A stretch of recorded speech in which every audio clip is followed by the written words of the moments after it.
Well, speaking of luck, Yeah. like the Joy Luck Club was such Good segue, girl. You. Oh, look at you. But it was such a huge moment for its time. Yes. I remember when that movie came out, and it was the first time that I was a preteen. I was like just like going into like junior high, high school. I remember that was the first time in my life that I had ever seen an Asian American experience shown on screen. Right. And I remember watching it with my mother because my mom thought it was important for us to see, to be exposed to other cultures and the way that they were depicted. And so I remember watching that movie. I like your mom. My mom is wonderful. Yeah. But that movie, did it change your life as much as I feel like it did? Oh, yeah. Yeah. Yeah. Completely. I mean, the book did, you know, when I used to read. I'm going to go. Well, you got time now. Now that I have time. I mean, that's my excuse, right? I don't have time to read. I'm too tired to read.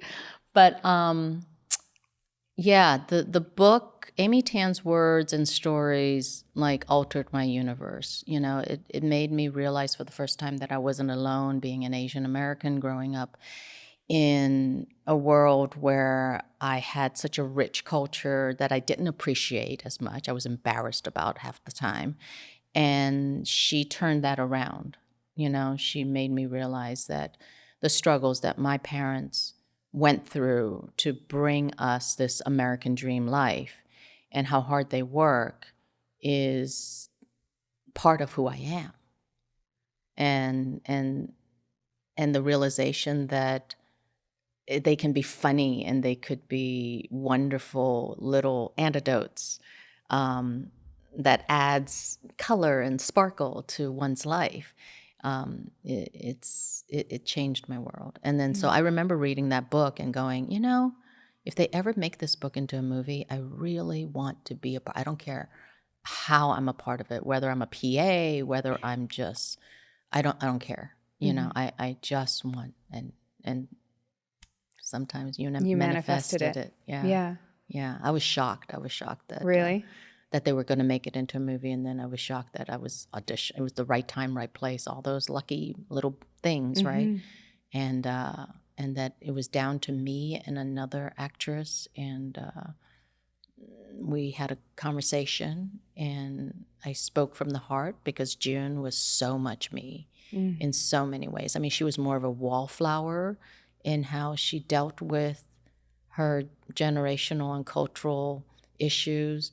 And I went the opposite. Like, I would be gregarious and, you know, like life of the party and just, but then on the inside, we're both the same, you know, and really, truly introverts. Yeah. And yeah, so it was an amazing time. And I have amazing friends that are everlasting. They were there for the star ceremony, and it just made it so perfect. I was hoping that Amy could, but damn, you know, talk about inspirational. She's in her, I won't say how old she is because I respect people. Oh, Katie. my God.